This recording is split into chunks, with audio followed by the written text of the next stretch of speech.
విజయ్ కాల్చుకుని చనిపోయిన విషయం పెళ్లి పందిట్లోనే తెలియడం వల్ల మూర్తి కోసం ఊరు వెళ్లాల్సిన పని లేకుండా పోయింది. విజయ్ వాళ్ళ అమ్మకు రాసిన లెటర్ గురించి తెలిసి ఆ రాత్రి విజయ్ రూముకు వచ్చింది మా అన్నయ్య అని సందేహపడ్డాను. ఆయన్ని అసహించుకున్నాను. కాని ఆ రోజు అక్కడికి వచ్చింది నటరాజన్ తెలుసుకుని నన్ను కన్న కొడుకులా పెంచిన అన్నయ్యని అనుమానించినందుకు సిగ్గుపడుతున్నాను. యువర్ ఆనర్, సుందరం నిరపరాధి అని నిరూపించడానికి ఇప్పుడున్న సాక్ష్యాలు ఆధారాలే చాలు. విజయలక్ష్మి లెటర్, వీరాస్వామి సాక్ష్యం అబద్ధాలని తెలుస్తున్నాయి. నటరాజు వచ్చింది దాచి మూర్తే వచ్చాడని విజయలక్ష్మి చెప్పింది అబద్ధం. బాలు మూర్తిని కలిస్తే నిజం బయటపడుతుందన్న భయంతో విజయలక్ష్మి ఆత్మహత్య చేసుకుందన్నది కోర్టువారికి క్షుణ్ణంగా తెలిసింది. అయినా ఈ కేసుకు సంబంధించిన కొన్ని ఆధారాలు కోర్టువారి ముందుకు తీసుకురావడం వల్ల కొన్ని కొత్త నిజాలు తెలపడానికి నాకు అవకాశం ఇవ్వాలని కోరుతున్నాను. Yes, proceed. Thank you your honour. ఇంకొంతమంది సాక్షుల్ని విచారించడానికి నాకు అనుమతి కావాలి. ఎవరు వాళ్ళు? ఎక్కడున్నారు? పోలీసుల ద్వారా వాళ్ళని కోర్టుకు రప్పించాను. Yes, you can produce them. ముందుగా మిస్టర్ మణి, సుందరం ఇంటి పనివాడు.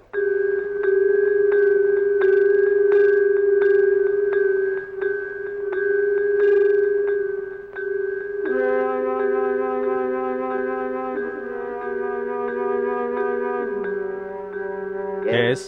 మణి, సంఘటన జరిగిన రాత్రి ఏం జరిగిందో వివరంగా చెప్పు. ఏం వివరం కావాలండి? ఆ రాత్రి బాలు వచ్చింది, నీ దగ్గర కీ అడిగింది, ఆయన తిరిగి వెళ్ళింది, అవి చెప్పు. ఏంటి? ఆ రోజు చిన్నయ్య గారు వచ్చారా? అది నాకు తెలీదండి. ఓకే, సుందరం ఎప్పుడొచ్చాడన్నది తెలుసా? తెలుసండి. సుందరం వచ్చాక ఏం జరిగింది? నన్ను తట్టి లేపారు. ఏదో వాసన వస్తుందన్నారు. నేను కీ తీసుకొని తలుపులు తెరిచాను. స్టాప్. ఎక్కడ్నించి కీ తీశావు? ఇక్కడే, నా బొడ్లోంచి. యువర్ ఆనర్, ఇంట్లోంచి బయటికెళ్ళినప్పుడు కీ తలుపుకే వదిలి వెళ్ళినట్టు ఇప్పుడే బాలు చెప్పాడు. బాలు వెళ్ళిన తర్వాతేగా సుందరం వచ్చింది? కావచ్చండి. మరి బాలు తలుపుకుంచిన కీ సుందరం వచ్చినప్పుడు నీ బొడ్లోకి ఎలా వచ్చింది? అది నడిచొచ్చిందంటావా? ఒకవేళ బాలయ్య గారు వచ్చి పెట్టి వెళ్ళి ఉండొచ్చుగా. Correct correct correct. అలా పెట్టుంటే ఆయనెందుకు కీ తలుపుకే ఉంచానని అబద్ధం చెప్తారు? నువ్వబద్ధమాడుతున్నావు. బాలు వచ్చి వెళ్ళిన దానికి సుందరం వచ్చిన దానికి మధ్య విజయ్ వచ్చింది. బాలుకి విజయలక్ష్మికి జరిగిన వాగ్వివాదం అంతా నువ్వు విన్నావు. నీకు చాలా రోజులుగా విజయలక్ష్మి మీద ఆశుంది. బాలు వెళ్లగానే విజయలక్ష్మి ఒంటరిగా ఉందని తెలిసి తనని చెడగొట్టావు. అయ్యా, నా మీద అలాంటి అభాండం వేయకండి అయ్యా. నేను అలాంటి వాడిని కాదు. దేవుడా. మణి, గట్టిగా అరవకు.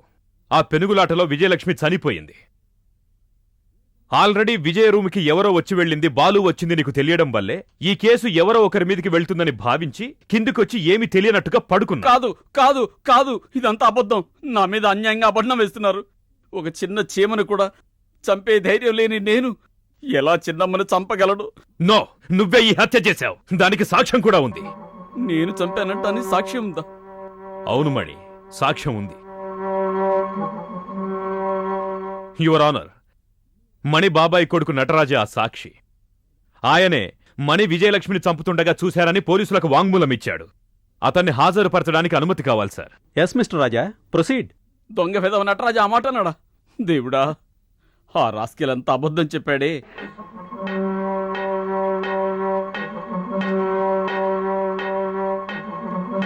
ఒరే నటరాజ్, నువ్వా నన్ను హంతకుడన్నది?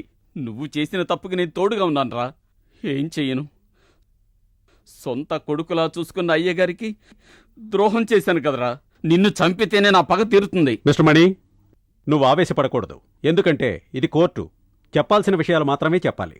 చెప్తానయ్యా, జరిగింది మొత్తం చెప్తాను. వీడు నన్ను హంతకుడన్నది అబద్ధం. కానీ వీడు చిన్నమ్మ రూంలోకి వెళ్ళింది నిజం. అప్పుడు చిన్నమ్మను డబ్బు అడుగుతున్నాడు. సడన్ గా బాలు అయ్యగా వచ్చారు. నువ్వివన్నీ కళ్ళారా చూసావా? లేదయ్యా, ఇదంతా వీడే నాకు చెప్పాడు. ఆ తర్వాత ఏమైంది? బాలు అయ్య సడన్ గా రావటం వల్ల వీడు ఇంట్లోనే ఎక్కడో దాక్కున్నాడు.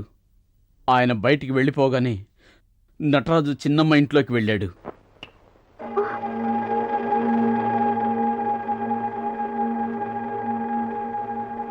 నువ్వు వెళ్ళిపోలేదా? డబ్బులు ఇవ్వకుండా ఎలా పోమంటావు? నా దగ్గర డబ్బులు లేవని చెప్పా కదా. ఇంకా ఎన్నిసార్లు చెప్పమంటావు? అన్యాయంగా నన్నెందుకు ఇలా బాధ పెడుతున్నావు? ఏంటి నేను బాధ పెడుతున్నానా? చాలా బాగా అంటున్నావే. నాకన్నా ఆస్తిపరుడు దొరకగానే నన్ను వదిలేసి వాణ్ణి చేసుకున్నావు. ఇప్పుడు నేను బాధ పెడుతున్నానంటావా? నువ్వు ఊహించకుండా నీకు వచ్చిన ఈ అదృష్టంలో భాగం తీసుకోకుండా నేను వెళ్ళను. అందువల్ల మంచిగా గొడవ చేయకుండా నేను అడిగిన డబ్బులిచ్చేయి. నా వల్ల ఇవ్వడం కుదరదు. ఇవ్వలేవా? ఇవన్నీ నువ్వు నాకు రాసిన ప్రేమలేఖలు. తన భార్య ఆమె ప్రేమికుడికి రాసిన లవ్ లెటర్స్ చదివితే ఆమె భర్త ఎంత సంతోషపడతాడో తెలుసా? పులకరించిపోతాడు. నువ్వు ఇవ్వకపోయినా పర్వాలేదు. ఈ లెటర్స్కి నీ మొగుడు ఎంత డబ్బైనా ఇస్తాడని నాకు తెలుసు. కనుక ఆయన దగ్గరే నేను తీసుకుంటాను. ఆగండి.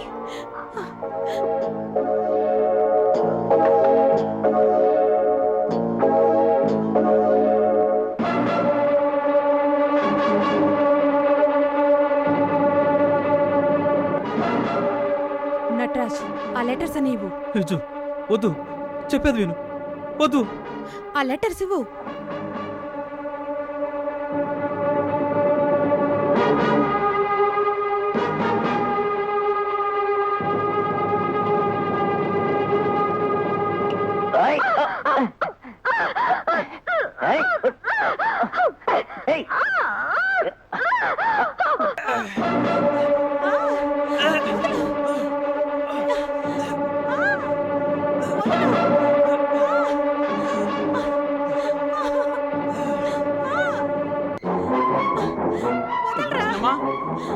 చిన్నమ్మా, అమ్మా, చిన్నమ్మా, చిన్నమ్మా.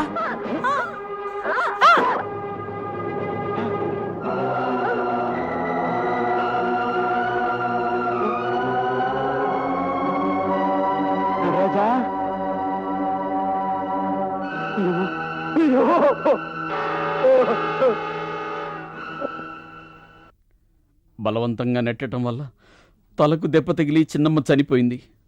నటరాజు అన్ని విషయాలు నా దగ్గర చెప్పాడు. వాడు నా చేతులు పట్టుకుని వెక్కి వెక్కి ఇచ్చాడు. వాణ్ణి కాపాడాలని నిశ్చయించుకున్నా. హత్య ఆత్మహత్యగా మార్చడం తప్ప నాకు ఇంకో దారి తెలియలేదు.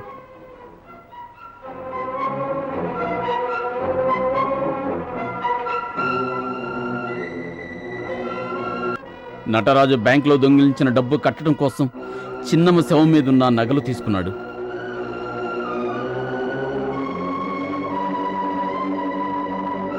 చిన్నమ్మ శవాన్ని తగలబెడితే ఆత్మహత్యగా మారుతుందనుకుని ఆవిడ శవాన్ని తగలబెట్టడానికి మీ ఇద్దరం నిశ్చయించుకున్నాం.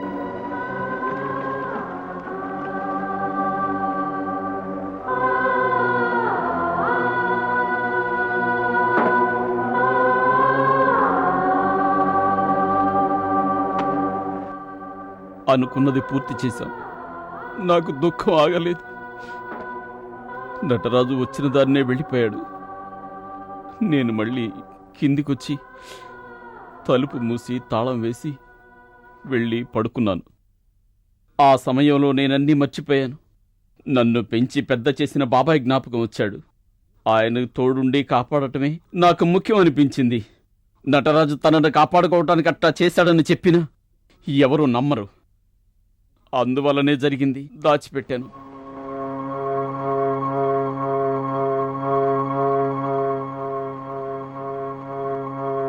మణి, నిరపరాధైన మీ అయ్యగారికి శిక్ష పడ్డప్పుడు నువ్వెందుకు చెప్పలేదు? నేను నిజం చెప్తానని నటరాజు దగ్గర అన్నాను. అలా చెబితే నేను వాడితో ఉన్నందుకు నాకు ఉరిశిక్ష వేస్తారని వాడు నన్ను భయపెట్టాడు.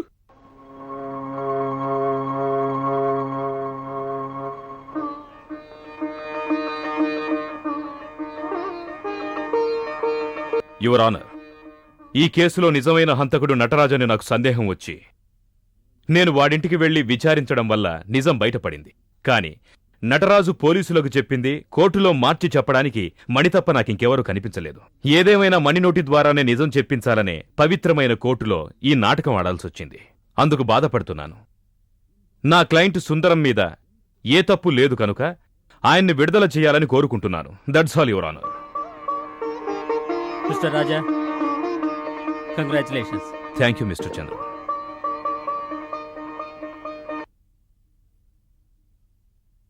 ఇప్పటి వరకు జరిగిన విచారణను బట్టి మిస్టర్ సుందరం నిరపరాధి అని రుజువైంది. అందువల్ల ఆయన్ని విడుదల చేస్తున్నాను.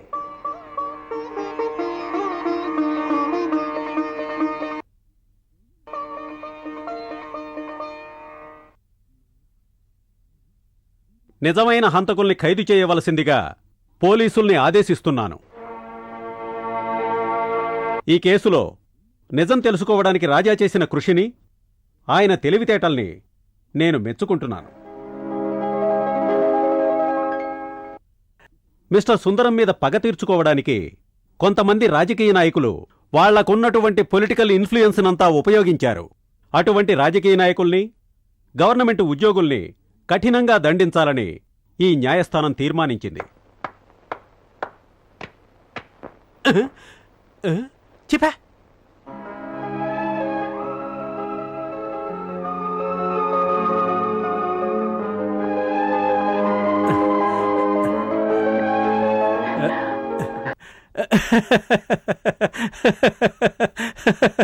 చాలా thanks.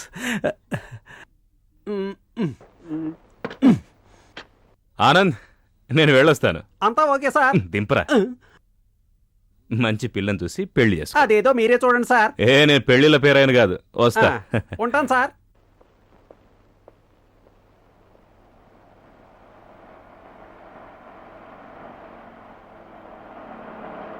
Hello Hema. Hello. Mister Sundaram ఇప్పుడే ఫోన్ చేశారు. అప్పుడే బయలుదేరారా? రేపు ఎలాగైనా హైదరాబాద్ వెళ్లి ఢిల్లీ ఫ్లైట్ ని క్యాచ్ చేయాలి. వెళ్లే ముందు మా ఇంటికి రారా? ఇంటికి? ఇంటికి రారా?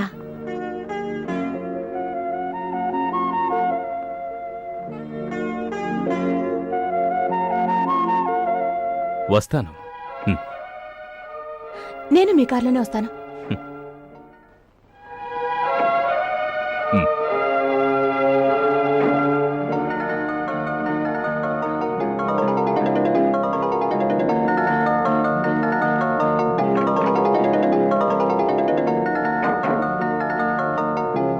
ఇంటికా ఢిల్లీకా? ఈ మౌనానికి అర్థం సమ్మతం అనేనా?